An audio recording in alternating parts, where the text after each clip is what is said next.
Donc, merci beaucoup à Alix Senegard d'accepter de venir présenter ses recherches ici. Donc, je rappelle, pour celles et ceux qui ne connaissent pas, Alix Senegard est docteur en histoire de l'Université de Genève et de l'ENS Cachan. Sa thèse consacrée au parcours politique de militants communistes allemands entre leur exil en Europe de l'Ouest pendant la Seconde Guerre mondiale et leur réintégration politique en Allemagne de l'Est dans les années 70. Elle a été publiée en 2015 sous le titre « Exil, résistance, héritage des militants allemands anti-nazis pendant la guerre et en RDA ». Et elle est responsable de recherche à l'Université de Lausanne, puis rattachée au crime, si je ne me trompe pas. Donc, merci Camille pour l'organisation de la séance et Fiona et Agnès qui sont chargées de la discussion de la section. Donc, ce qu'on prévoit généralement, c'est une présentation qui, disons, entre 30 et 45 minutes, et puis ensuite une quinzaine de minutes pour la discussion. Vous avez prévu? Tout à fait. Tout à fait, très bien. Donc voilà, merci d'être là, et puis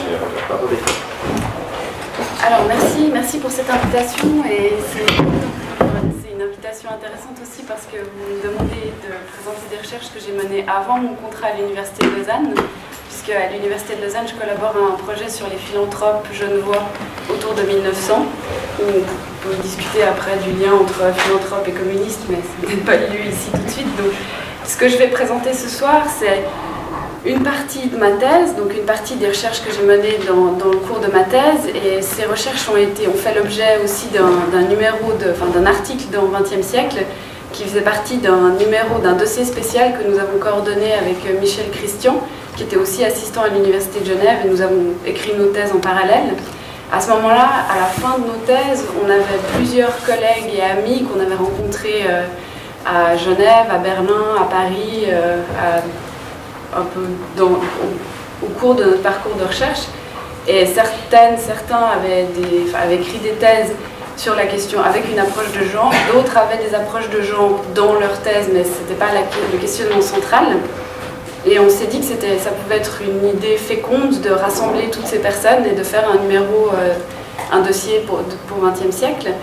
On s'est rendu compte aussi assez rapidement que ce qui nous réunissait toutes et tous autour de ce numéro, c'était la question de l'approche par les acteurs, qu'on avait tous une approche par les acteurs, et qu'à un moment donné, avec une approche par les acteurs au XXIe siècle, après les luttes des chercheuses en études genre, les luttes féministes, etc., cette dimension-là devait absolument figurer dans une recherche qui adoptait une approche basée sur les acteurs. Donc ce que je vais vous présenter ce soir, c'est en grande partie mon article dans le XXe siècle, aussi en petite partie d'un autre article que j'avais fait pour les cahiers de l'AEHMO, l'Association pour l'étude de l'histoire du mouvement ouvrier. Et puis il y aura quelques mentions à d'autres articles du numéro du XXe siècle. Alors, en introduction, quelques mots sur parce que vous savez que le communisme a été à la fois des régimes politiques, ce qu'on appelait les régimes du socialisme réel, et puis ça a été aussi des partis, ça a été une doctrine, ça a été une philosophie politique. Donc, mais dans tous ces aspects du communisme, il y avait ce principe de l'égalité homme-femme.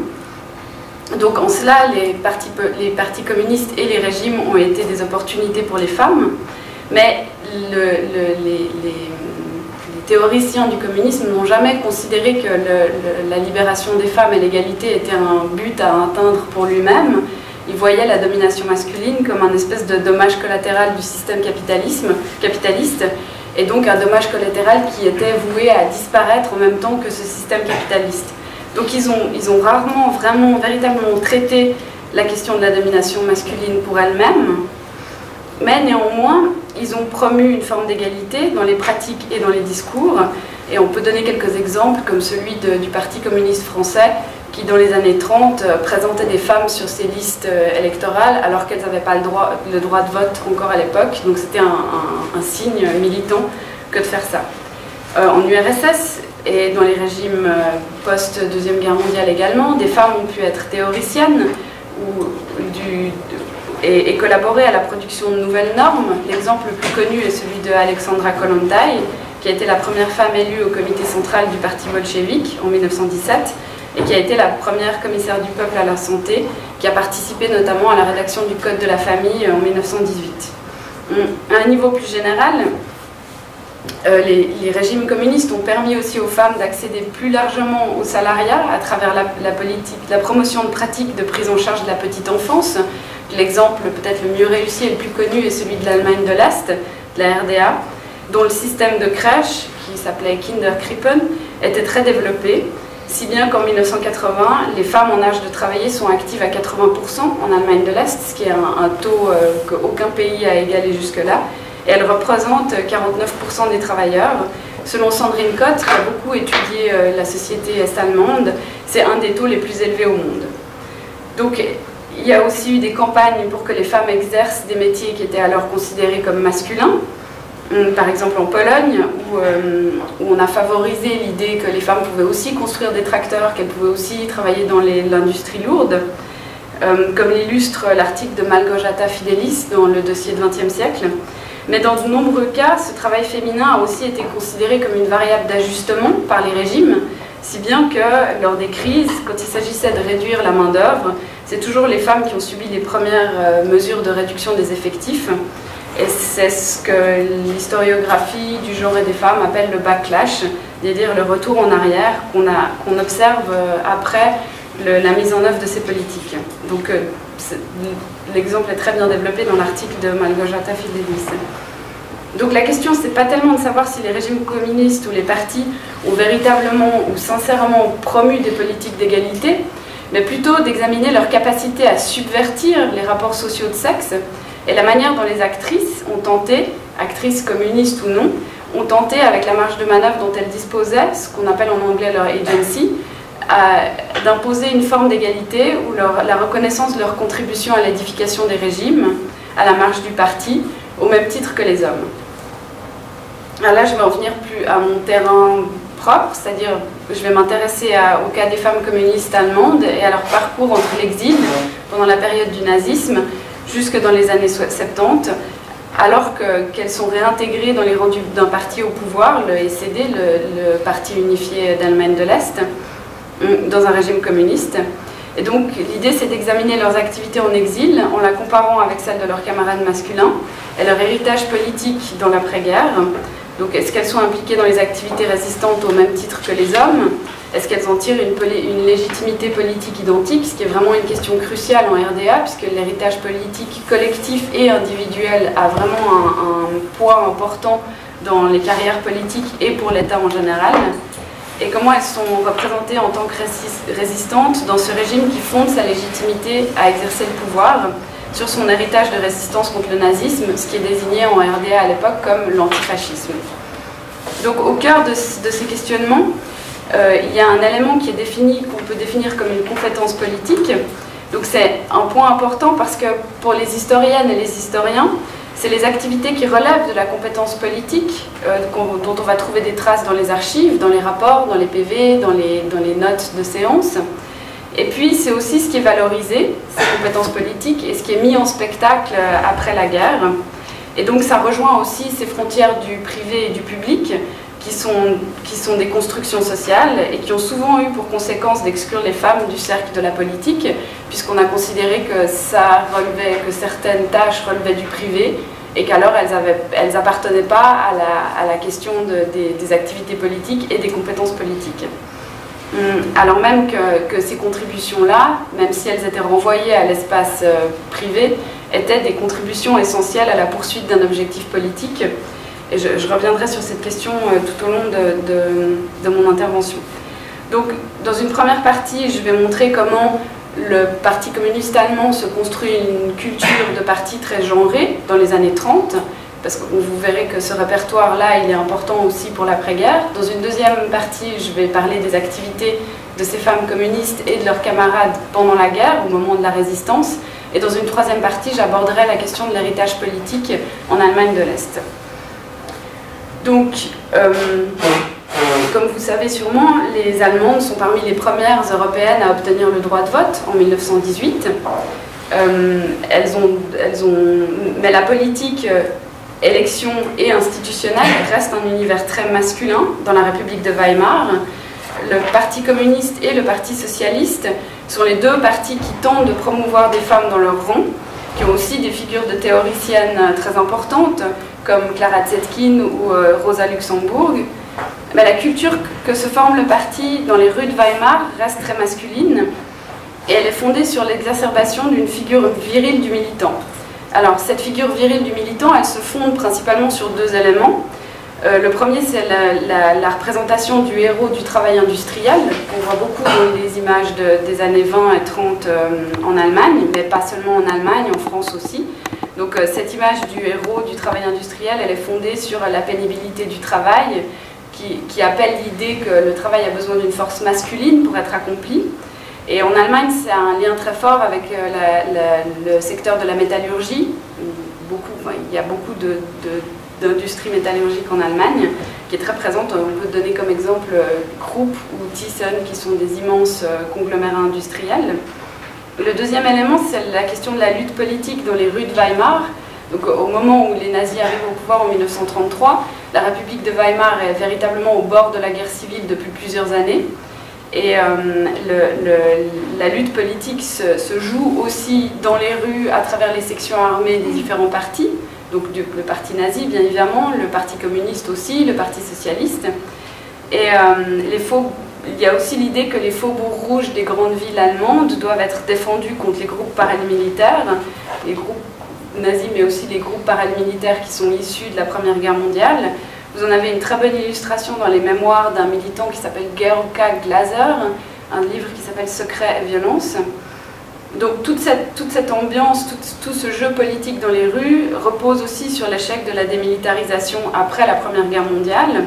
Donc il y a aussi tout ce discours du coup de poignard dans le dos. Donc les spartakistes auraient mis un coup de poignard dans le dos de la société allemande en obligeant l'État à cesser la guerre alors qu'il n'avait pas véritablement perdu sur le front militaire. Les anciens soldats se réintègrent mal dans l'économie d'après-guerre à cause de la crise économique et du chômage. Et l'Allemagne de Weimar ne réussit jamais à vraiment surmonter la crise. Son économie est constamment grévée par les conditions des traités de paix et par cette crise économique. Donc les militaires ne retrouvent pas véritablement de place dans la société, notamment à cause de cette question du chômage.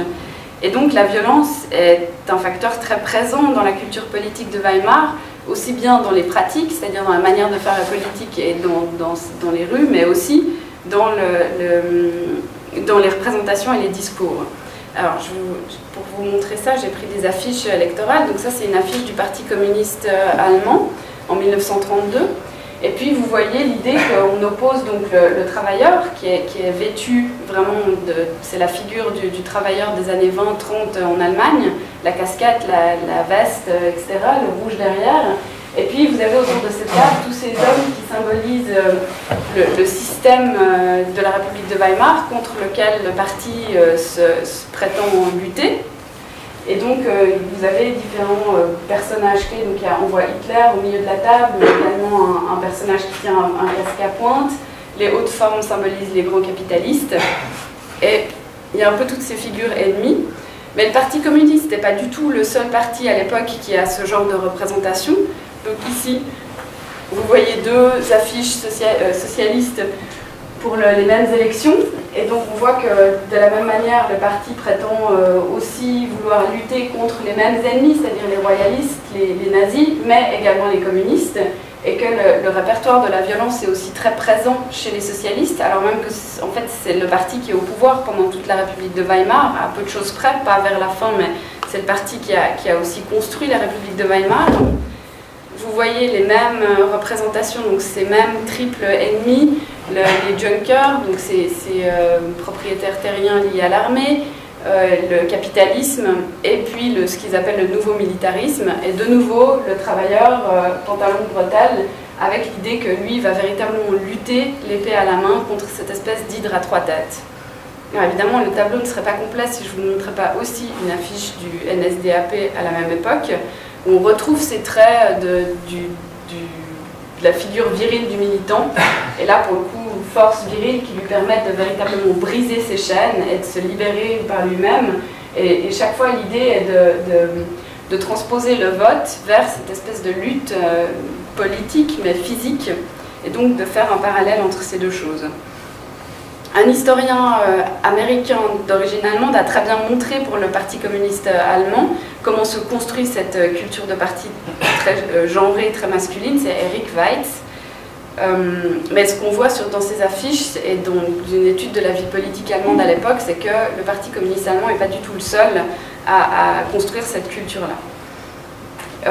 Donc ces organisations paramilitaires qui luttent dans les quartiers, et notamment dans les faubourgs rouges, sont en général des organisations masculines. Donc là, il y a de nouveau cette idée de non-mixité, mais le Parti communiste allemand a aussi une section pour les femmes. Donc il a le Front-Kampfverbund pour les hommes et une autre organisation qui, évidemment, ne prend pas en charge les mêmes tâches pour les femmes. Alors, à ce moment-là, en 1933, les nazis arrivent au pouvoir.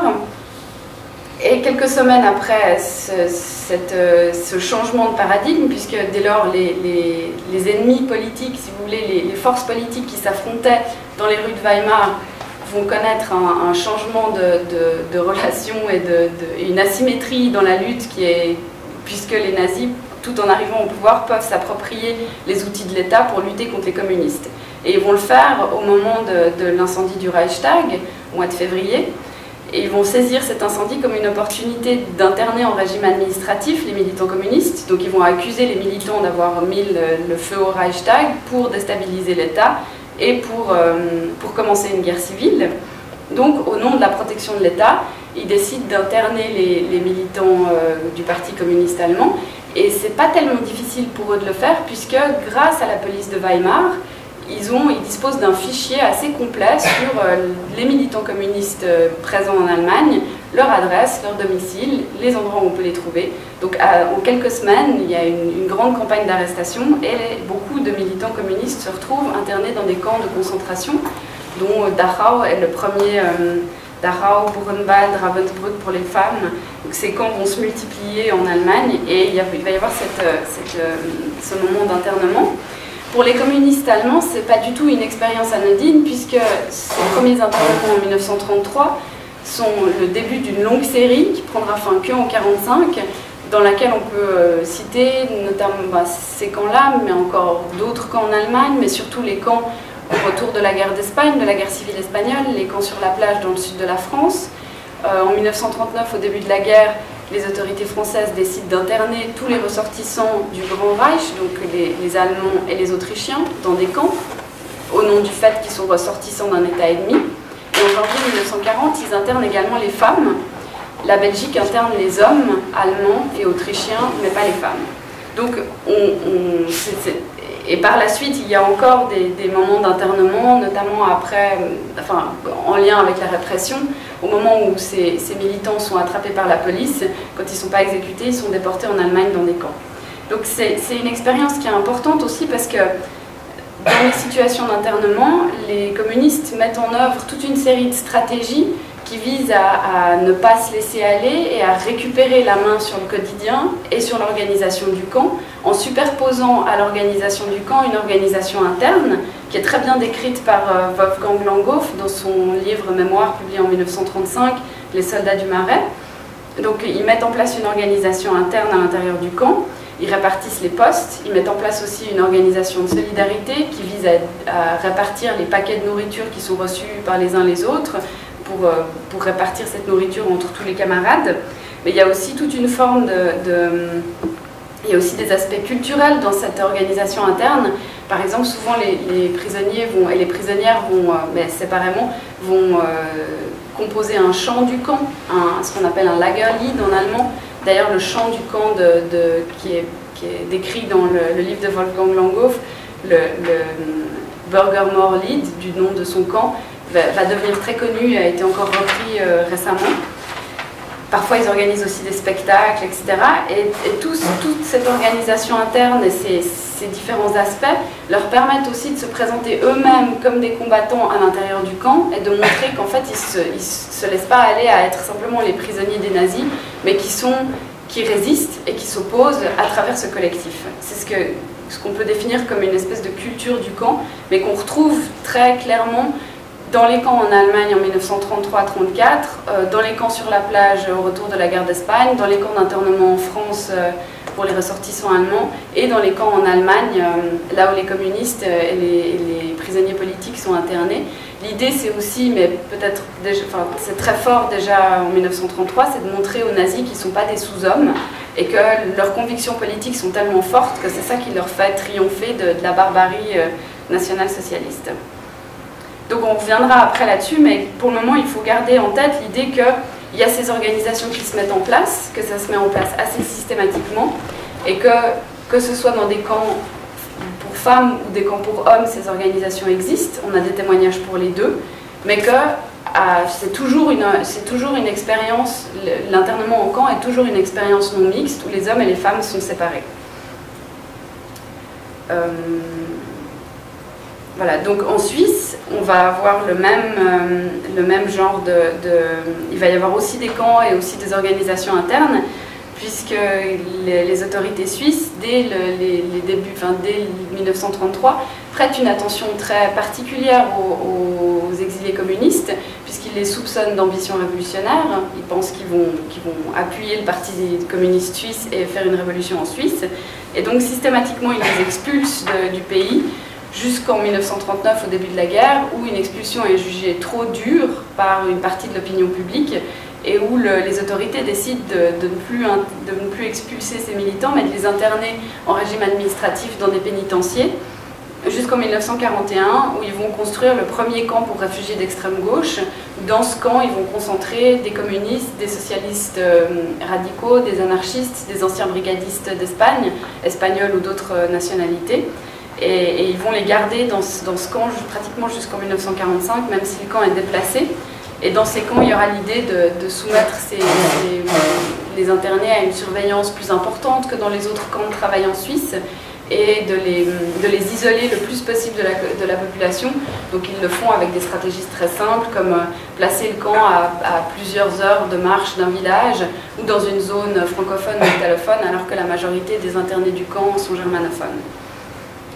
Les autorités suisses ont tendance à considérer que les femmes sont moins dangereuses que les hommes, et donc ils ne font pas de camp spécial pour femmes, et ils leur laissent une plus grande liberté, ce qui fait que pendant toute la guerre, les militantes allemandes vont graviter autour des hommes, elles vont leur servir de courrier par exemple, entre le camp ou entre les zones où eux vont en congé, elles vont réussir à garder le contact, mais en fait tout le noyau décisionnel du Parti communiste allemand exilé en Suisse, c'est un noyau décisionnel masculin puisqu'il est situé à l'intérieur de ce camp et que les femmes ne participent de fait pas ni au camp ni aux réunions du groupe.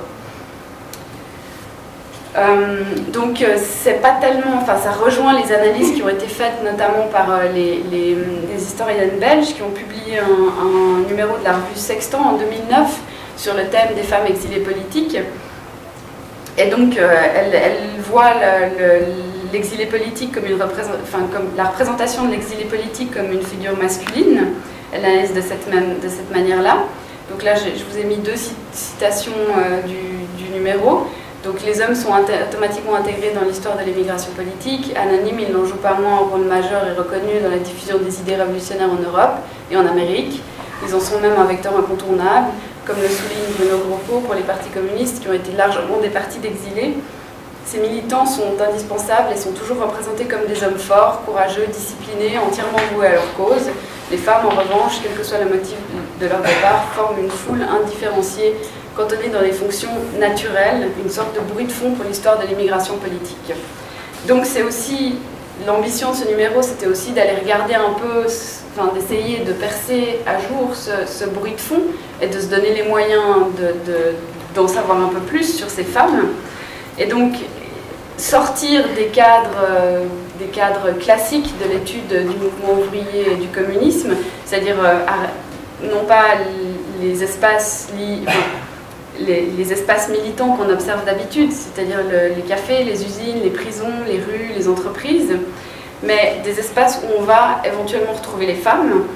Et donc c'est ce qu'ont fait deux historiens suisses-alémaniques il y a quelques années, il y a presque 30 ans maintenant, plus de 30 ans. Ils sont allés interviewer des femmes suisses qui avaient collaboré à une organisation qui s'appelle le Secours Rouge International, qui était une organisation d'entraide communiste, qui existe toujours d'ailleurs. Et donc ils ont essayé ils leur ont posé des questions qu'on n'avait jamais posées à ces femmes. D'ailleurs c'est assez intéressant de voir qu'elles se disent mais pourquoi vous nous demandez ça? Parce qu'elles n'ont pas l'habitude qu'on leur pose ces questions-là. Et elles ont montré comment, et notamment cette Berta Urek de Zurich, a montré comment elle avait mis en place toute une organisation souterraine à Zurich qui permettait de faire passer d'amener un militant à un endroit pour qu'il puisse déjeuner, un autre endroit pour qu'il puisse avoir un repas le soir, et puis encore un autre endroit pour qu'il puisse dormir la nuit, de collecter de l'argent et de mettre en place comme ça tout un réseau d'entraide à Zurich pour permettre aux centaines de militants qui venaient d'Allemagne de ne pas simplement rester dans la rue et d'être attrapés par la police, mais d'être logés et nourris en Suisse et d'être accueillis en quelque sorte. Donc ces réseaux-là, c'était beaucoup des réseaux féminins. C'était pratiquement que des femmes qui exerçaient ces tâches-là. Et puis, on les trouve très peu dans les archives, on les trouve très peu dans les rapports. Berta Urek, j'ai jamais vu son nom, pourtant je suis à peu près sûre qu'elle a hébergé des militants que j'ai étudiés dans ma thèse, enfin qu'elle a fait en sorte que ces militants soient accueillis en Suisse, mais on ne trouve pas son nom dans les rapports.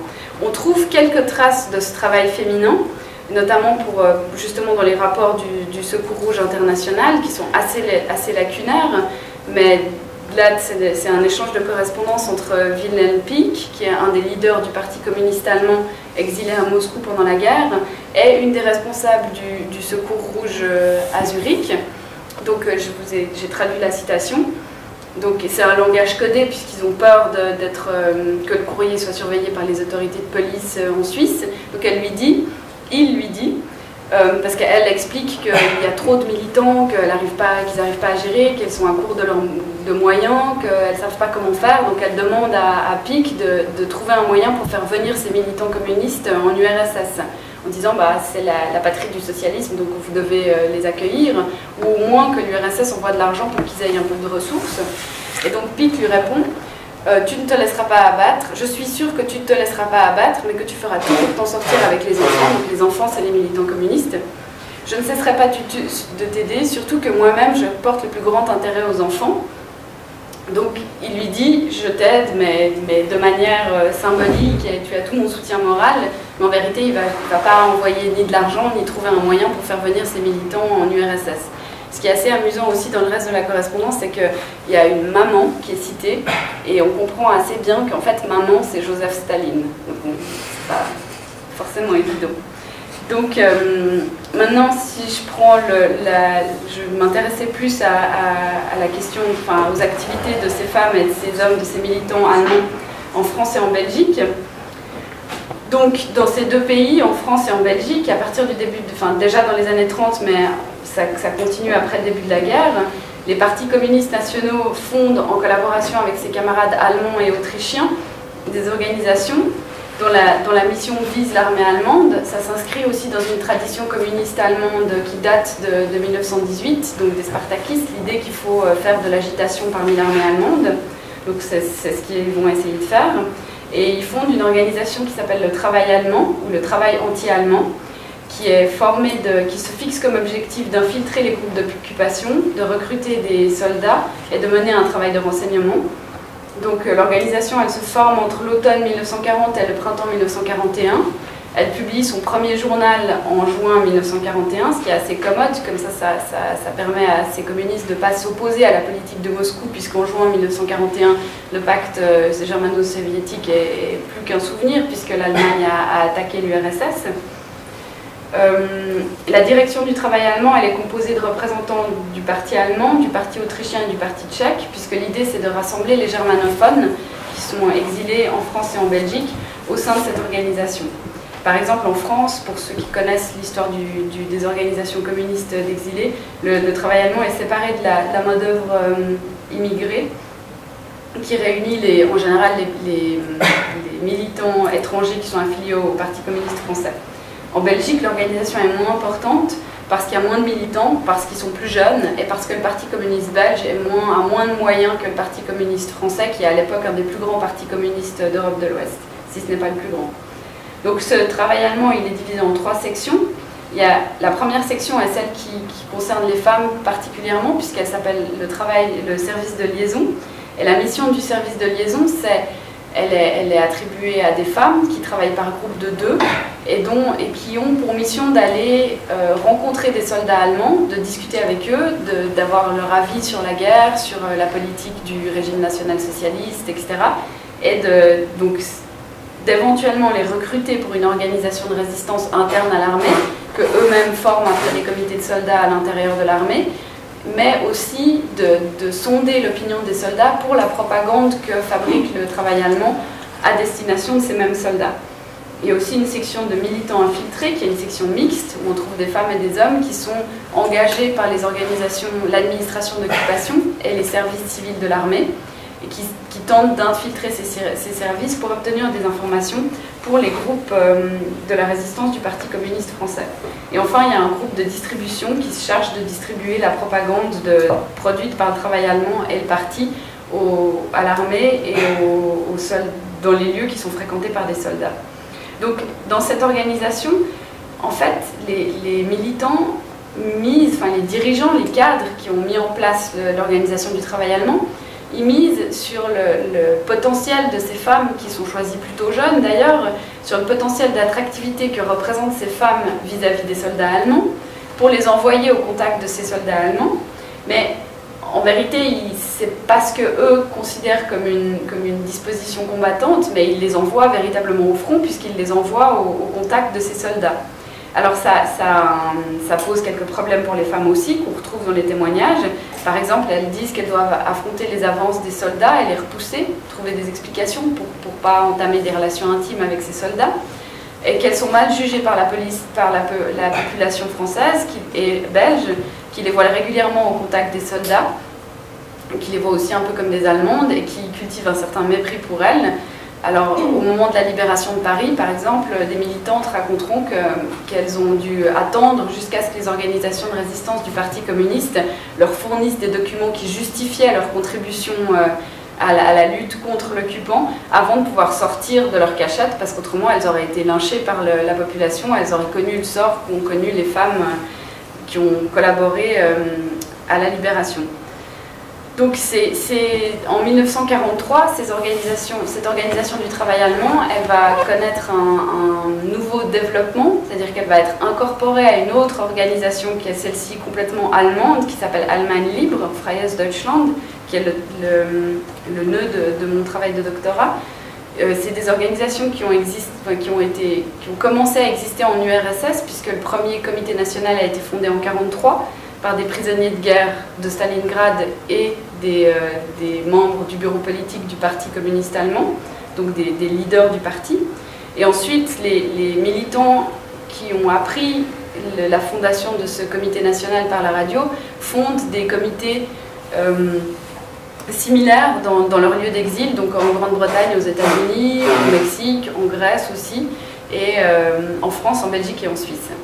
Donc en Suisse, comme les leaders sont internés dans le camp, eh bien, ce sont eux qui vont fonder cette organisation Freies Deutschland, et les femmes vont continuer à jouer le rôle de courrier. En France et en Belgique, les militants et les activités du travail allemand vont être poursuivis par cette organisation Freies Deutschland. Donc au moment de la libération, la plupart de ces militants, quelques mois après la libération, ces militants retournent en Allemagne, en général à l'endroit où ils ont vécu et milité avant leur exil. C'est la consigne du parti de retourner à l'endroit où ils ont vécu et milité avant l'exil pour reconstruire le pays et reconstruire surtout les structures du parti. Donc certains seront ensuite appelés à Berlin pour entrer dans l'administration de la RDA et mettre en place l'État est-allemand qui est fondé en 1949. Je reviens à ma troisième partie. Donc à la fin des années 40, au début des années 50, les communistes allemands qui étaient exilés à l'Ouest pendant la guerre, comme beaucoup de leurs camarades des régimes d'Europe de l'Est, sont mis en cause dans des purges au sein du parti. Ils sont accusés d'avoir trahi le parti et d'avoir trahi le régime en travaillant pour un réseau d'espionnage anglo-américain. Et au centre de ce réseau d'espionnage, il y aurait eu un militant américain qui était un sympathisant communiste et qui a travaillé pour une œuvre d'entraide en France et en Suisse pendant la guerre, qui s'appelait Noel Field, son épouse Hertha qui a travaillé avec lui. Et donc lui est considéré comme un agent recruteur des services secrets anglo-américains. Et il aurait, selon les commissions de contrôle et les leaders des partis, il aurait recruté des militants des nouvelles démocraties populaires pendant la guerre, et il aurait mis en place un réseau d'espions qui était prêt à fonctionner à la fin des années 40 et au début des années 50. Donc systématiquement, tous les militants qui étaient à l'Ouest sont vérifiés, donc ils doivent écrire leur autobiographie, ils sont convoqués par la commission de contrôle du parti, ils doivent répondre de leurs actes pendant la guerre, ils doivent expliquer ce qu'ils ont fait, ils doivent dire s'ils ont vu Field, ils doivent dire aussi ce qui s'est passé avec leurs camarades, avec qui ils étaient, quand, qui a été surveillé par qui, etc. Et c'est des processus assez longs qui durent jusqu'à la fin des années 50. Processus assez meurtrier aussi, puisque en RDA, il n'y a pas eu de procès-spectacle, donc il n'y a pas eu d'exécution comme en Tchécoslovaquie ou dans d'autres démocraties populaires, mais il y a eu les enquêtes, et certains ont succombé au traitement qui leur ont été faits pendant ces enquêtes, pendant les séjours en prison, ou se sont suicidés. Donc c'est un épisode assez dur, mais on voit très bien dans ces interviews, dans ces entretiens de la commission de contrôle avec les militants qu'il n'y a pas tellement de différence dans la manière de traiter les hommes et les femmes, dans les questions qui sont posées aux hommes et aux femmes. Et surtout, on peut assez bien observer le profil de femmes cadres, soit qui sont interrogées, soit qui sont interrogatrices, donc qui sont membres de la commission de contrôle. Et là, dans l'article du XXe siècle, j'ai développé deux cas, celui de Herta Gefke, qui est membre de cette commission de contrôle du SED, et celui d'une autre femme qui est mise en cause par cette commission de contrôle. Donc on voit très bien que les deux sont des vétéranes du parti, c'est-à-dire qu'elles ont un parcours qui est similaire à celui des hommes. Elles sont entrées au parti dans les années 20, voire un peu avant. Elles font partie des premières militantes, avec les premiers militants. Elles ont été actives dans des organisations du parti, d'abord bénévolement, puis ensuite en tant que cadre rémunéré au moment où il était plus possible de trouver un travail en dehors du parti. Donc elles sont devenues salariées du parti, si on veut, en tant que cadre. Et puis ensuite, elles sont revenues en Allemagne, elles ont été appelées en RDA, elles ont participé à la construction de l'État, elles ont eu le même traitement que les hommes à ce niveau-là, et les deux historiens qui sont les biographes des communistes, qui ont publié les dictionnaires biographiques des communistes allemands, que ce soit avant la guerre ou après la guerre, ils disent même de Herta Gefke qu'elle est le prototype de la cadre stalinienne, intransigeante et ferme. C'est une citation. Donc c'est elle qui dirige l'enquête pour la commission de contrôle. Donc ces exemples montrent bien qu'au sein du parti, du SED, il est possible pour des femmes d'incarner ce profil type de cadre, c'est pas du tout exclu, mais en même temps ça ne signifie pas que le parti a transformé, à quelque moment que ce soit, les dispositions qui sont nécessaires pour devenir cadre et pour adopter ce profil, au contraire. Donc ce qu'on voit en Allemagne de l'Est et dans le parti, dans le SED, c'est que les femmes restent très minoritaires au sein des instances dirigeantes du parti. Donc les effectifs féminins du parti en général ont augmenté entre 1946, date de fondation du parti, et 88, juste avant la chute du mur. Elles passent de 21,5% à 36,5%. C'est quand même un progrès assez substantiel. Mais la tête du parti, elle reste très masculine. Même à la fin du régime, les femmes ne sont que 12% au comité central et que 7% au bureau politique, qui est la vraie instance du pouvoir dans un parti communiste soviétisé. Mais par contre, ce qui est intéressant, c'est ce que montre Michel Christian dans son article du dossier 20e siècle, c'est que plus on descend dans les échelons du parti, plus la proportion des femmes est importante. C'est-à-dire que plus on est dans des activités locales, à l'échelle d'une ville, d'un quartier, plus les femmes sont nombreuses. Et en fait, ce qu'on voit, c'est que souvent, il y a aussi dans la justification que les femmes donnent pour pas accepter des responsabilités plus importantes, c'est le fait qu'elles ne peuvent pas partir de chez elles, qu'elles ont aussi des choses à faire pour leur famille, pour leurs enfants, qu'elles ne peuvent pas laisser leur foyer, donc des justifications qui rejoignent ce qu'on trouve aujourd'hui dans la question du travail des femmes, etc. Et puis, ce qui est en même temps assez étonnant, parce qu'on sait que le SED a permis de socialiser toute une partie des tâches ménagères, de collectiviser la question des lessives, de collectiviser les repas. Les femmes pouvaient par exemple partir, et les hommes d'ailleurs aussi, pouvaient partir de leur lieu de travail avec leur nourriture pour le soir, donc il n'y avait pas véritablement besoin de cuisiner. J'ai dit avant qu'il y avait un grand taux d'enfants en crèche. Mais même avec tous ces efforts-là, il n'a pas vraiment réussi à libérer les femmes des tâches ménagères, en tout cas pas de manière complète. Et cette idée de la double journée de travail, c'est-à-dire travail salarié et travail reproductif d'autre part, elle reste dans la tête elle reste dans la vie et dans le quotidien de ces femmes d'Allemagne de l'Est. Donc, même s'il a largement promu les femmes, et on voit dans les archives que le parti se demande comment faire pour augmenter le nombre de ses dirigeantes, pour faire participer davantage les femmes à la vie du parti, eh bien, il n'arrive pas à subvertir véritablement ces rapports de genre, et il n'arrive pas à offrir une place aux femmes comme il le fait pour les hommes.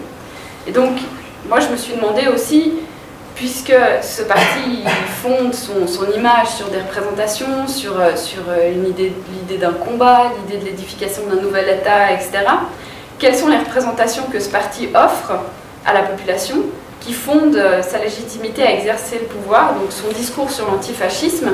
Et en fait, la question, c'est plutôt de savoir est-ce que cette figure du militant antifasciste est une figure uniquement masculine, ou est-ce qu'il y a aussi une place pour les femmes? Et s'il y a une place pour les femmes, est-ce que la militante antifasciste, elle est très différente du militant antifasciste?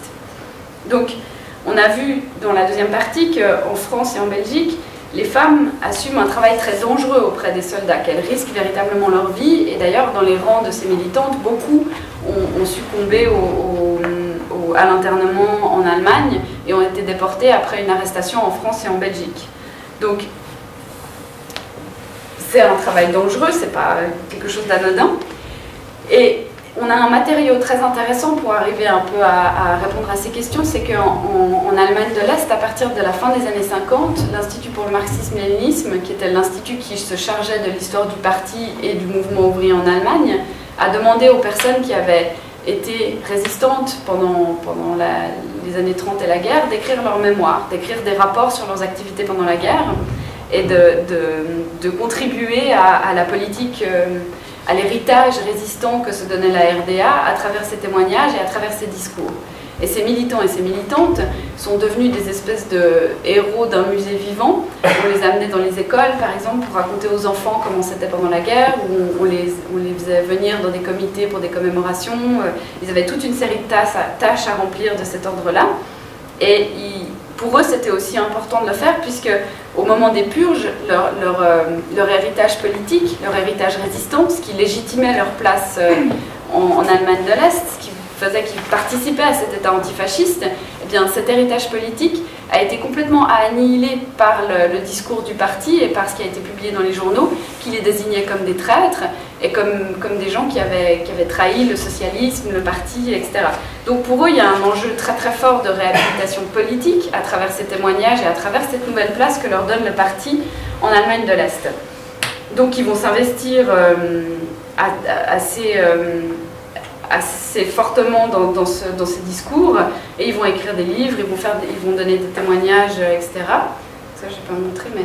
Et donc, il y a des livres qui commencent à apparaître à partir des années 70 sur la question de la résistance dans les pays d'Europe de l'Ouest. Et par exemple, il y a ce livre qui est publié en 1974, qui s'appelle « Aux côtés de la résistance ». Donc, il y a l'idée d'un mythe de la résistance en France, auquel auraient participé aussi les Allemands. Ça, c'est un historien est-allemand qui a écrit ce livre, qui n'a lui-même pas participé à ces activités de résistance en exil, mais qui les décrit assez largement. Sauf qu'il a évidemment une manière de reconstruire a posteriori cette histoire des Allemands dans la résistance française qui est le résultat de choix, comme tous les livres d'histoire, et qui est le résultat d'une certaine représentation. Et donc lui, il écrit une page sur le service de liaison des femmes, donc sur l'activité de ces femmes auprès des soldats allemands, mais il consacre quelque chose comme 3 chapitres aux résistants armés, c'est-à-dire aux Allemands dans les maquis en France. Alors qu'on sait que ces Allemands dans les maquis en France, c'est l'affaire de 43, 45, 44, 45, parfois c'est même juste l'affaire de quelques mois, alors que l'activité des femmes a duré beaucoup plus longtemps, elle a été beaucoup plus centrale dans les activités du parti. Donc ça c'est un premier exemple. Le deuxième exemple, c'est celui de ce livre qui a été publié en 1975 par une ancienne militante exilée en France qui s'appelle Dora Schaul, et qui, elle, a fait une collection de témoignages Donc elle a recueilli les témoignages de ses camarades qui étaient exilés avec elle en France. Et donc il y a sur 34 témoignages réunis dans le livre, 4 femmes s'expriment, 30 hommes. Donc ça fait à peu près un témoignage féminin pour 10 témoignages masculins. Alors que dans ma base de données, les femmes sont à peu près 20% de l'effectif. C'est pas forcément une comparaison qui se tient très bien, mais pour dire que je pense qu'il y avait plus qu'une femme sur 10 qui était capable de raconter ces histoires-là. Et puis les femmes du service de liaison ne sont pas du tout au centre de l'ouvrage. Elles font l'objet que de 2 textes, dont un qui rend hommage à une militante qui n'a pas survécu à son arrestation en France. Et la résistance armée, elle, est l'objet de 6 textes différents. Donc il y a vraiment l'idée aussi, à travers ces récits-là, de glorifier une image du résistant combattant les armes à la main, etc. Et on voit très bien que certaines activités sont reconnues comme résistantes et comme relevant d'une compétence politique, et d'autres ne sont pas reconnues à ce titre-là et sont présentées comme tout à fait anecdotiques, alors qu'en vérité elles étaient pratiquement le centre de l'activité du parti à cette époque-là. Et on voit aussi très bien dans ces témoignages que les femmes et les hommes ont répondu de la même manière. Alors,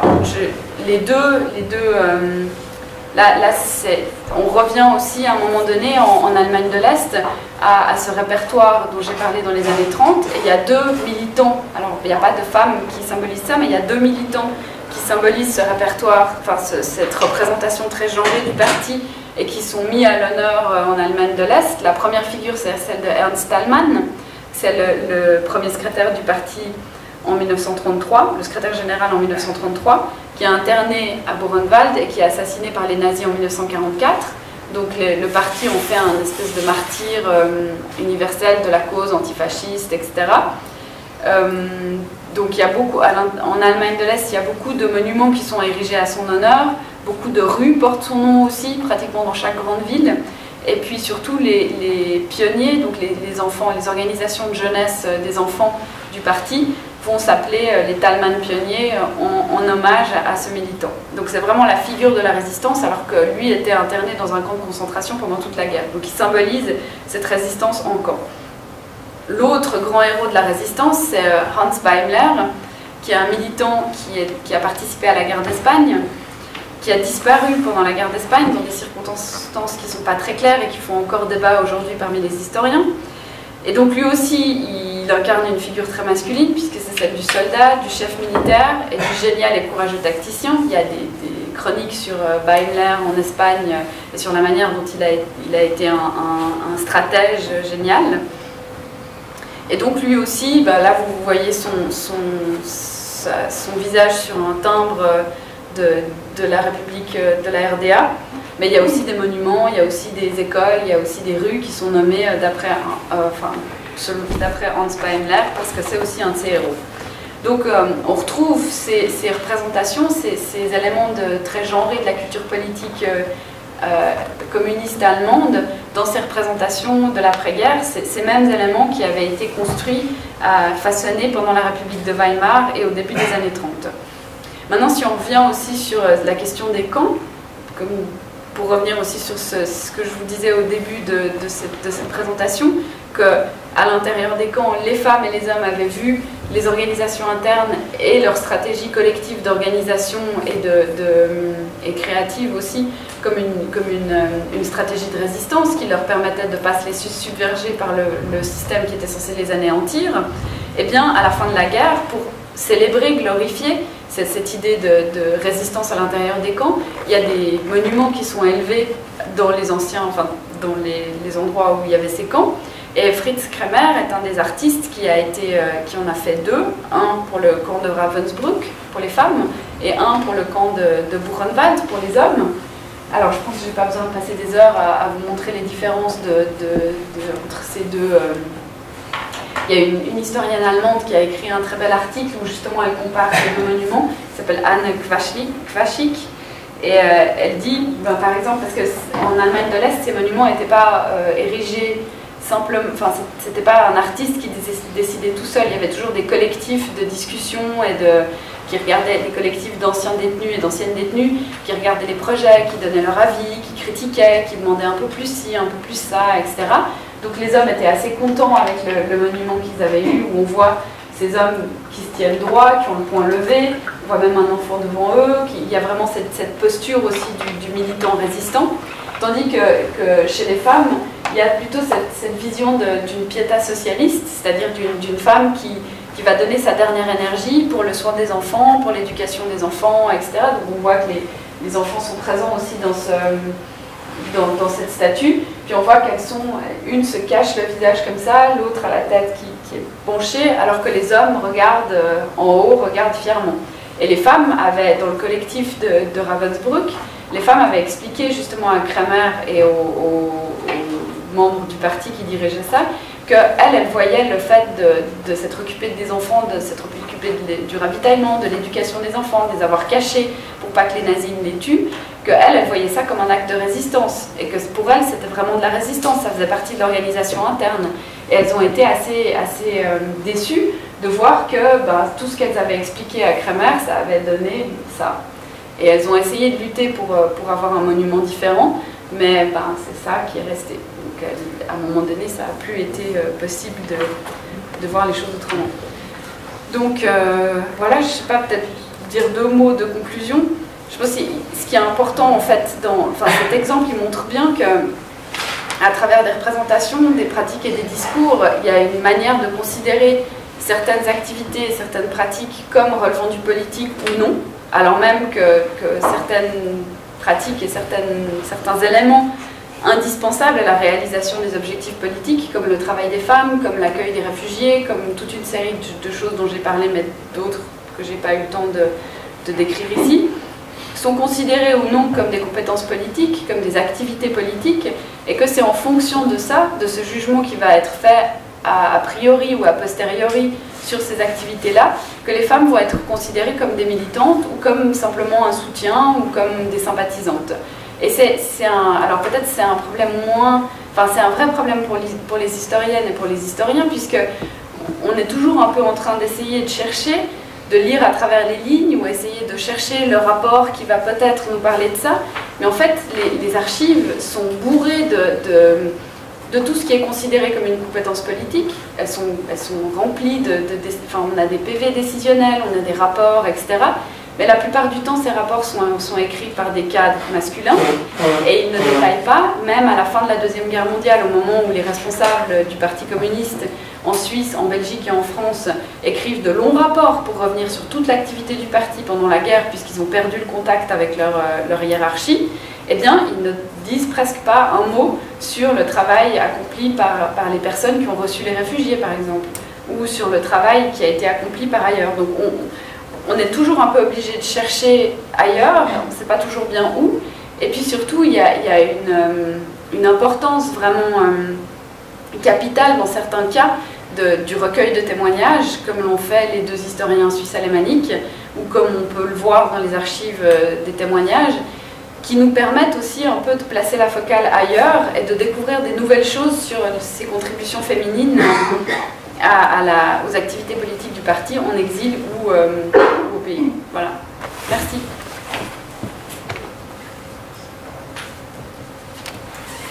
Alors, merci beaucoup. On va prendre le relais avec Agnès, puisqu'on nous a demandé de mener la discussion autour de votre intervention.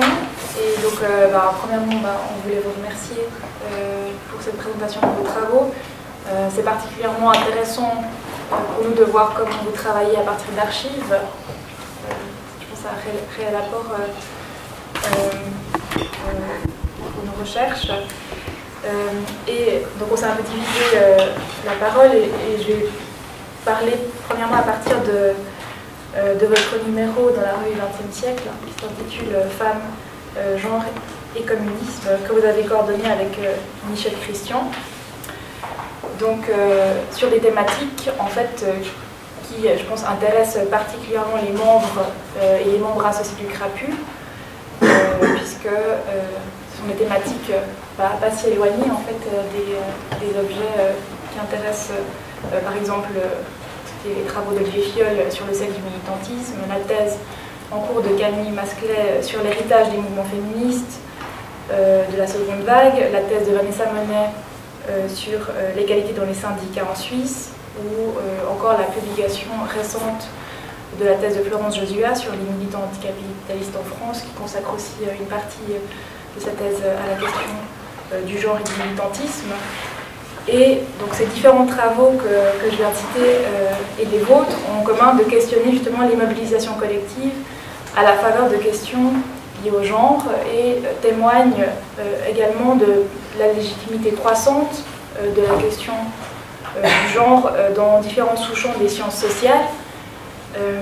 Mais toutefois, une fois qu'on a dit ça, il est quand même toujours utile de rappeler, comme le font d'ailleurs Lucie Bargel et Xavier Guineza, que le genre reste un concept polysémique en sciences sociales. Donc, rapidement, apparu dans les années 70, le genre a premièrement signifié la part socialement construite du sexe. Par la suite, la définition du genre comme sexe social a été contestée.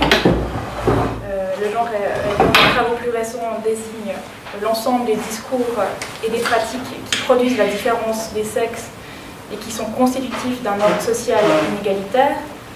Et on voit dans les travaux empiriques que ce déplacement théorique se caractérise aussi par des déplacements et des reformulations de questions de recherche.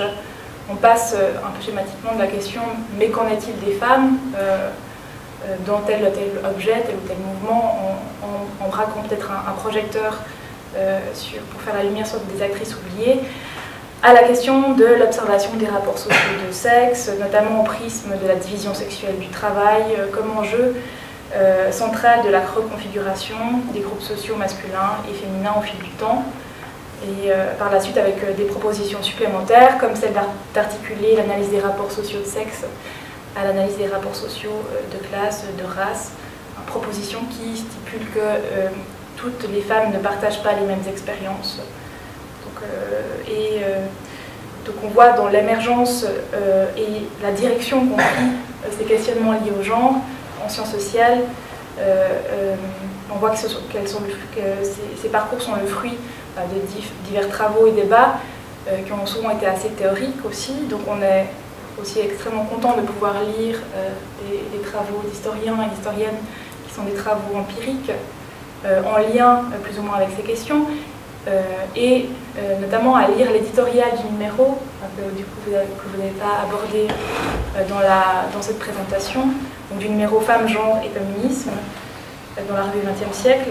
À lire l'éditorial de ce numéro, on voit que les différents travaux sur l'histoire des femmes et du communisme n'ont pas échappé à ce genre d'évolution, de déplacement, de questionnement. Et je voulais revenir sur ça dans un premier instant parce que c'est extrêmement intéressant, puisque vous abordez cette question et vous refaites l'histoire en quelque sorte des travaux qui portent sur la question des femmes et du communisme ou des communismes.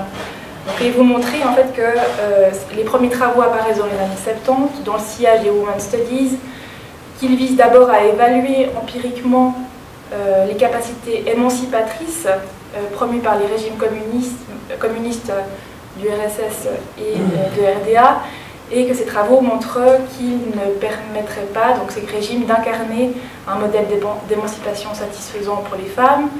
Vous expliquez ensuite que la chute de ces régimes et l'ouverture d'archives sur les années 1920 et 1930 ont participé d'un renouvellement de ces questions d'historiens et d'historiennes qui ensuite, par la suite ont mis l'accent sur le point de vue des actrices qui furent au centre de ces histoires du communisme, et que donc au cours des années 1990, je vous cite, l'histoire des femmes sous le communisme s'est écrite dans l'idée de retrouver une expérience féminine jugée authentique que la chape de plomb du régime aurait dissimulée.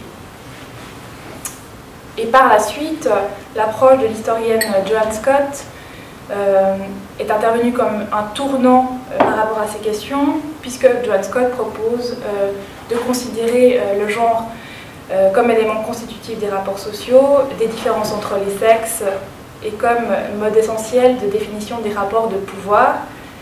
Donc on découle une relecture de l'histoire, non plus seulement pour mettre à jour le point de vue des femmes, mais pour analyser une société au prisme du genre, comme catégorie historiquement construite. Et ce déplacement de la focale d'analyse a encore ensuite été complété par des travaux qui à partir des années 2000 se sont attachés à restituer la capacité d'agir des femmes, donc l'agency dont vous avez parlé, de femmes engagées dans un rapport de pouvoir asymétrique vis-à-vis des hommes au sein des régimes communistes.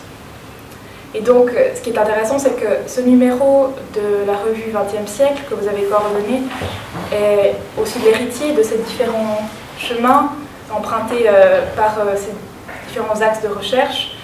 Et donc, on y trouve à la fois des travaux qui interrogent les formes d'émancipation que les communismes ont pu incarner pour les femmes, mais aussi des travaux qui interrogent la capacité des femmes à subvertir les rapports de genre dans différentes configurations sociales.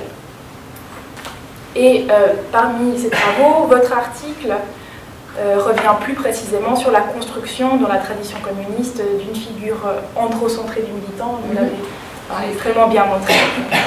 Et donc vous étudiez des acteurs qui reconstruisent leur héritage politique en mettant en avant certains militants plutôt que d'autres, ce qui participe de l'invisibilisation des femmes. Et donc une première question qu'on souhaitait vous adresser est en lien en fait avec votre propre parcours de chercheuse. Donc on aurait été intéressé à savoir comment, d'une part, vous vous situez par rapport à la littérature existante sur ces questions et par rapport aux différentes définitions du concept de genre. Et dans le prolongement, on aurait voulu savoir évidemment comment vous en êtes venu vous-même à vous intéresser à la question du genre par rapport à votre objet d'étude. À quel moment de ce parcours de chercheuse est-ce que c'est intervenu?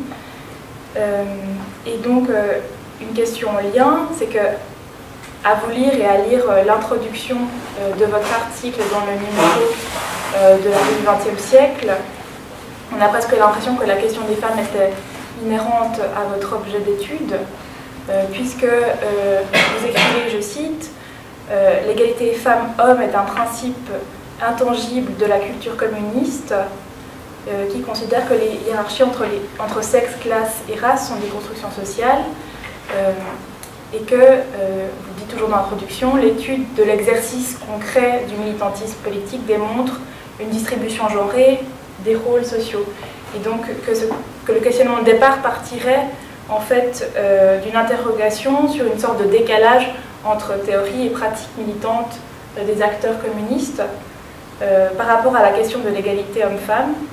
Et donc à ce propos, on aimerait en savoir plus en fait sur cette définition de l'égalité homme-femme que vous étudiez, sur ce principe d'égalité qui est également un terme polysémique, qui peut faire l'objet d'investigations un politique différenciées selon ses usages. Et donc, est-ce que ce principe d'égalité homme-femme n'est pas aussi une reconstitution a posteriori, en fait, on peut en savoir plus sur la définition que vous donnez de l'égalité telle qu'elle est formulée par les communistes ou telle que je la vois moi? Justement, on aurait voulu en savoir plus parce que l'article commence par ça, en fait, sur l'égalité femmes-hommes est un principe intangible de la culture communiste. Et du coup, on voulait savoir si c'était finalement une définition indigène, mais c'est une définition indigène. Du coup, voilà, c'est ce qu'on aurait... Qu'est-ce que ça recouvre en fait comme... Enfin, comment ils ont l'égalité femmes-hommes? Ouais, ok. Donc ouais, c'était une première partie de question. D'accord. Puis pour continuer sur d'autres questions, donc on avait aussi des interrogations d'ordre méthodologique, puisqu'en effet, donc, adopter une perspective de genre en histoire permet un déplacement des problématiques, invite à décentrer le regard, mais ce qui va du même coup poser des questions justement d'ordre méthodologique, puisqu'il s'agit de faire usage de nouvelles sources et ou de procéder à des façons renouvelées de traiter les archives existantes. Et puis du coup, par rapport à cela, la première question qu'on avait, c'était de savoir comment vous aviez interrogé vos sources. Disons quel type de sources vous aviez pu utiliser pour analyser la division sexuelle du travail militant, puisque c'est donc ce que vous faites dans vos deux articles dont vous avez parlé avant. Et donc, est-ce que vous pouvez nous en dire un peu plus justement sur comment on s'y prend pour réinterroger des archives, pour voir comment s'organise la division du travail militant, sachant donc que tout un pan des activités majoritairement prises en charge par les femmes ont toutes les chances de ne pas être recensées dans ces archives. Donc comment s'y prendre pour rendre compte de tout un pan de l'histoire des communistes allemands qui a été invisibilisé à la fois par les acteurs que vous étudiez, par les archivistes et aussi par les historiens eux-mêmes. Donc vous l'avez dit, mais de fait les discours et les récits de vos enquêtés invisibilisent tout un pan des activités militantes car elles ne sont pas pensées comme telles. Et de même, les archives fédérales allemandes que vous avez exploitées, notamment, donc le fichier des personnes et des événements du combat résistant antifasciste, semble aussi relater qu'une partie des activités militantes de vos enquêtés, ou disons du mouvement que vous étudiez, puisque donc les autorités ont en effet toutes les chances de reprendre à leur compte une figure androcentrée du militant, du résistant antifasciste. Donc vous l'avez dit, hein, vous montrez par exemple par rapport à la Suisse où les exilés politiques femmes sont traitées différemment que leurs homologues masculins, puisqu'elles sont considérées comme moins dangereuses, voire non militantes, etc. Donc voilà, ça invite aussi à une autre question, mais qui est liée à cette première question, qui est comment étudier au final, par le biais de sources écrites ou de témoignages, la division du travail militant, enfin la division sexuelle du travail militant, puisque du coup on a souvent affaire dans les récits à des discours qui contribuent à invisibiliser aux yeux de l'observateur ou de l'observatrice notamment la réalité objective des pratiques. Et donc comment on s'y prend en histoire pour interroger la division sexuelle du travail militant en acte et partant la dynamique des assignations à certaines tâches militantes plutôt qu'à d'autres. Donc ça voilà, c'est un peu le premier volet de la question. Un autre questionnement qu'on voulait vous adresser, c'était de savoir si vous aviez interrogé la question de l'interaction couple-militantisme et couple-militantisme, ouais, bien sûr. Et de la place que ça pouvait avoir dans la division sexuelle du travail militant au sein des différentes organisations communistes que vous étudiez, puisque donc vous mentionnez qu'il y a beaucoup de couples parmi vos enquêtés, et qu'on sait par exemple qu'à la suite des travaux de Geneviève Demergian et de Dominique Loiseau, qui ont donc interrogé les interactions couple-militantistes au sein du PCF en France, enfin du PCF, que l'engagement de certaines femmes dépend souvent du fait que le mari milite lui-même, et que donc que les maris stimulent, s'opposent au ou appuient le militantisme de leur conjointe, mais que l'engagement du mari détermine souvent le niveau d'investissement de leur épouse. Donc, en ce sens, est-ce que vous avez aussi interrogé l'engagement féminin et masculin de vos enquêtés au travers des dynamiques de genre qui structurent le fonctionnement de leur couple ou des familles de vos enquêtés? Et comment est-ce qu'on peut relier, si on peut le faire, l'expérience de vos militantes communistes à la division sexuelle du travail qui est à l'œuvre au sein de leur couple également? Donc voilà, ça pose toute la question de la répartition des tâches domestiques et militantes au sein du couple et de la manière dont cette répartition peut venir influer sur l'investissement militant de vos enquêtés, mais aussi sur donc, le type de tâches qu'elles sont en mesure de prendre en charge au sein des organisations communistes elles-mêmes, et donc sur la division sexuelle du travail au sein des organisations. Et enfin, on se demandait comment vous conceviez dans vos analyses l'articulation entre différents rapports des pouvoirs, notamment genre, classe ou race, puisque vous en parlez assez brièvement au début de votre article, dans la revue 20e siècle. Vous voyez Non, je vois pas comment vous faites référence. Vous dites que justement les communistes que vous étudiez avaient pour but donc promouvaient l'égalité femmes-hommes, et de même que les autres, qui voulaient lutter contre les autres rapports de pouvoir, notamment. Oui. Ouais. Donc notre question, c'était de savoir, est-ce que vous interrogez les différences entre femmes au sein des organisations que vous étudiez? Donc d'une part pour éviter de réessentialiser la catégorie femmes dans ces organisations, et dans le même temps pour éviter une nouvelle fois de participer à rendre marginal ou invisible les expériences militantes de certaines femmes minoritaires. Donc la question c'est un peu, est-ce que toutes les femmes ont les mêmes expériences, ou est-ce que l'on retrouve de potentielles divisions et hiérarchies entre vos militantes qui seraient structurées par d'autres rapports de pouvoir que le genre, ou qui s'articuleraient à ce rapport de pouvoir-là. Donc voilà, est-ce qu'elles appartiennent toutes à la même classe sociale? Est-ce qu'il y a des femmes racisées au sein de vos organisations? Ou qu'en est-il des différences générationnelles entre ces femmes? Donc au final, est-ce que les plus anciennes du parti ont davantage accès à des postes à responsabilité ou pas? Enfin, comment les différences qui traversent le groupe des femmes peuvent induire des expériences militantes différenciées, et comment ces différences influent sur la manière dont s'organise la division du travail militant au sein des différentes organisations que vous avez pu étudier. Donc est-ce qu'il y a des femmes qui, justement, les femmes cadres dont vous parliez avant, qui investissent des rôles plus masculins et donc plus valorisés, et selon quels critères en fait? Voilà. Donc je crois que c'était une question qu'on avait en fait. Je réponds maintenant. À vous poser. Ouais. Oui. Alors, lien, donc la première question c'était un lien avec mon parcours de chercheuse et de me situer dans la littérature. Je crois qu'on l'a un peu fait dans le numéro de 20e siècle, justement, c'est ce que je disais aussi en introduction de cette présentation, c'est qu'à un moment donné, on a eu le sentiment qu'on avait une grande chance d'être arrivé à ce moment-là dans le monde de la recherche, parce qu'il y avait des luttes qui avaient déjà été menées par d'autres, et que ces luttes nous offraient une plus grande liberté et nous permettaient de voir les choses, enfin le fait que ces femmes, en l'occurrence, aient mené ces luttes, la lutte pour l'histoire des femmes dans un premier temps, la lutte pour l'histoire du genre, etc., ça nous permettait non pas de voir l'approche de genre comme une approche admise, institutionnalisée, etc. C'est pas vrai, on voit très bien que c'est une approche qui est encore très contestée dans le monde académique, mais aussi de manière générale dans la société. Et puis, je crois pas que ce soit qu'il n'y ait plus de lutte à mener de ce point de vue-là, mais disons qu'on a le droit aujourd'hui d'écrire un dossier dans une revue comme 20e siècle, qui est quand même pas la plus, qui est une revue connue avec on a le droit de faire un dossier sur les femmes et sur le genre, et on ne nous dit pas que c'est choquant ou qu'on est anticonformiste, enfin on n'a pas trop de contestation de ce point de vue-là, donc c'est possible de le faire. Et je pense qu'on a aussi eu la chance d'écrire nos thèses à un moment où, quand on fait de l'histoire sociale par les acteurs, et qu'on a un groupe d'acteurs et d'actrices, ça devient assez évident, enfin c'est une chose qui est attendue de notre part, qu'on examine les différences construites entre les acteurs et les actrices, justement. C'est-à-dire que s'il n'y avait pas eu une dimension de genre dans ma thèse, je pense que c'est un des points qui m'aurait été reproché au moment de ma soutenance par mon jury. Donc c'est aussi, je pense qu'on arrive à un moment donné où c'est pas tabou de faire ça. C'est presque même, on a le droit de le faire. Et puis alors pour me situer dans la littérature, moi je suis très sur la question sur ces questions-là pour le communisme plus précisément. Je suis très proche des travaux de Joanne Scott par exemple, mais aussi des travaux de Brigitte Studer ou des historiennes américaines comme Malgorzata Fidelis qui est dans le numéro, mais d'autres qui ont travaillé sur l'Allemagne de l'Est notamment. Et c'est de ces travaux-là que je me suis nourrie pour ma thèse et pour l'article du XXe siècle.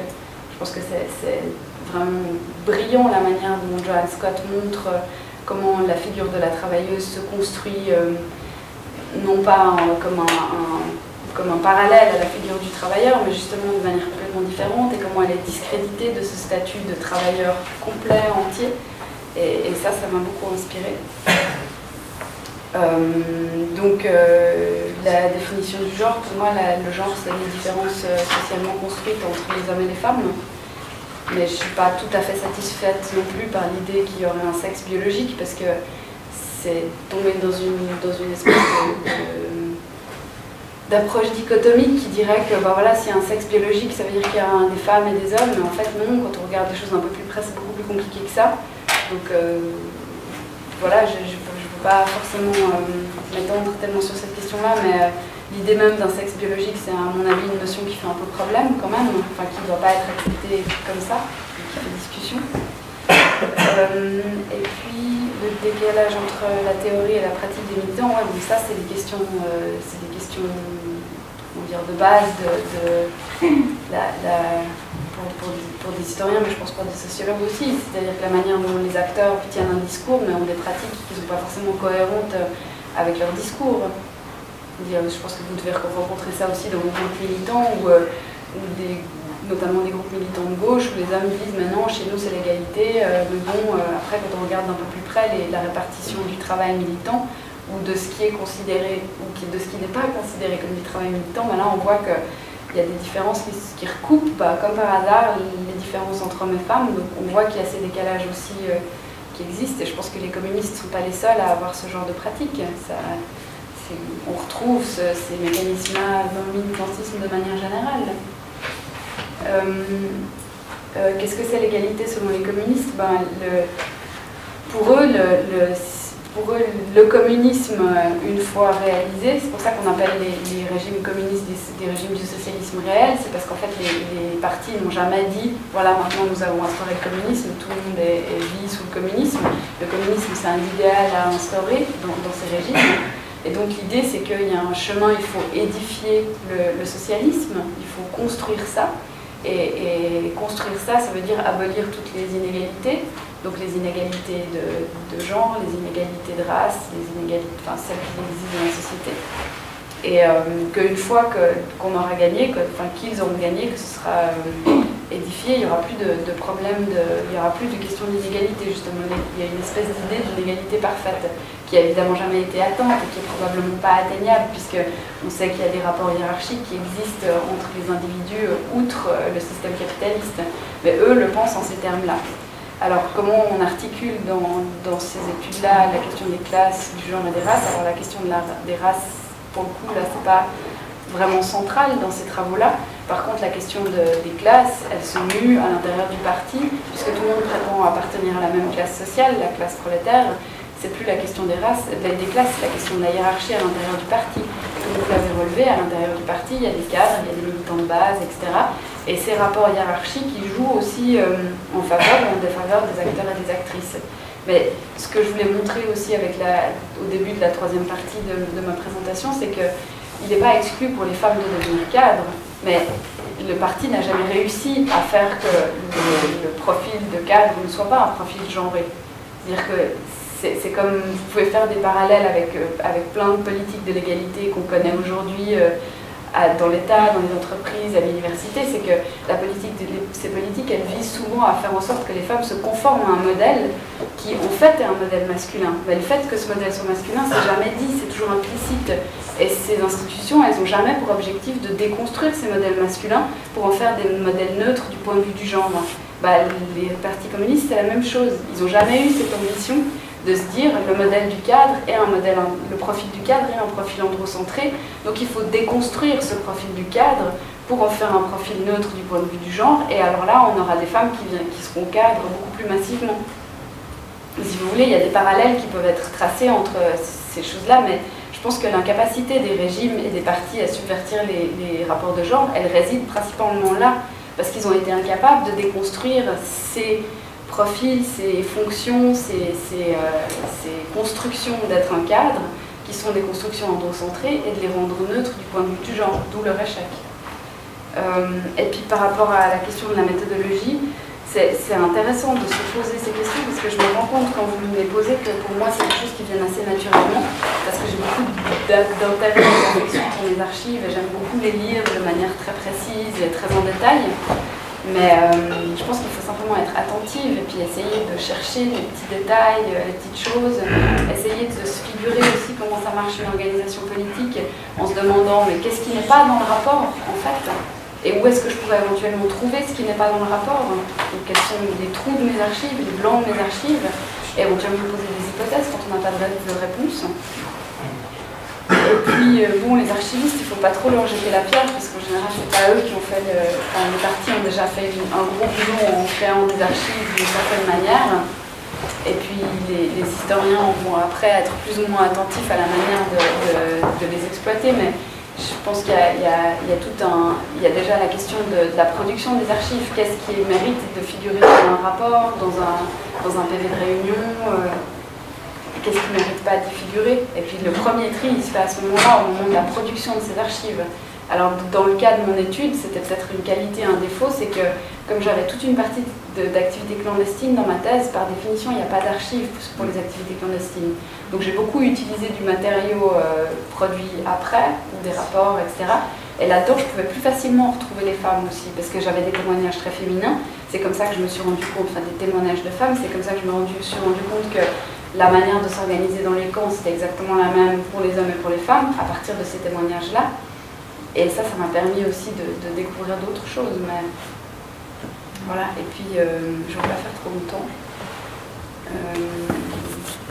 Ouais, la question du couple. Alors, dans les militants que j'ai étudiés moi, il n'y a pas tellement cette chose-là, parce qu'à partir du moment où chacune a une mission pour le parti, c'est cette mission-là qui compte, surtout dans un parti clandestin.